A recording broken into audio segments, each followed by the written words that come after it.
Us donaré 5 raons de salut per les quals s'ha de deixar de fumar. 1. El tabac porta nicotina. La nicotina és una substància addictiva i per tant el tabac és addictiu. 2. No solament porta nicotina, sinó que també porta 7.000 components químics que està demostrat produeixen diferents càncers. 3. El tabac és la causa i provoca malalties com ara la MEPOC, la bronquitis crònica o l'asma. 4. No solament produeix problemes pulmonars, sinó que també dona problemes cardiovasculars. I 5. El tabac és la causa principal del càncer de pulmó. Per tant, per aquestes 5 raons, deixa de fumar. Jo us diré 5 beneficis quan deixes de fumar. Millora el sistema cardiovascular, recuperes el sentit de l'olfacte i el gust, desapareix la tos, millora la salut de la pell i millora el rendiment físic. Si ets fumador i estàs pensant deixar de fumar, has de saber que les infermeres són les teves aliades. Hi ha a l'abast un programa de deshabituació tabàquica on et podem ajudar tant físicament com psicològicament. Deixar de fumar no és una missió impossible, només es necessita una mica de voluntat per la teva part.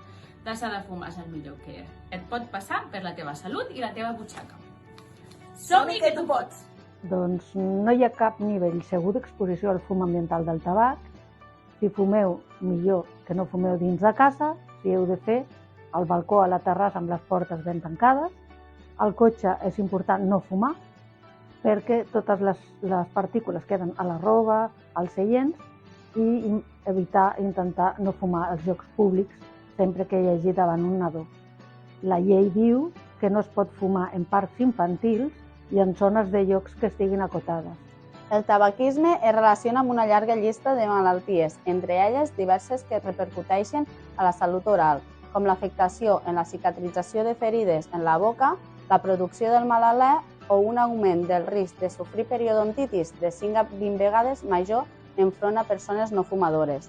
També empitjora el rec sanguini a les genives, redueix la funció de defensa enfront a agents nocius o produeix l'aparició de lesions bucals, com la leucoplàsia, que pot evolucionar a càncer oral. Al deixar de fumar, l'activitat física, en qualsevol de les seves modalitats, ens servirà de potencial per aliviar el nostre desig de fumar, per disminuir el risc cardiovascular, augmentar la força del sistema respiratori i, a més, produirem endorfines, que és un estimulant semblant al que produeix la nicotina amb el consum del tabac, i així combatrem el síndrome d'abstinència.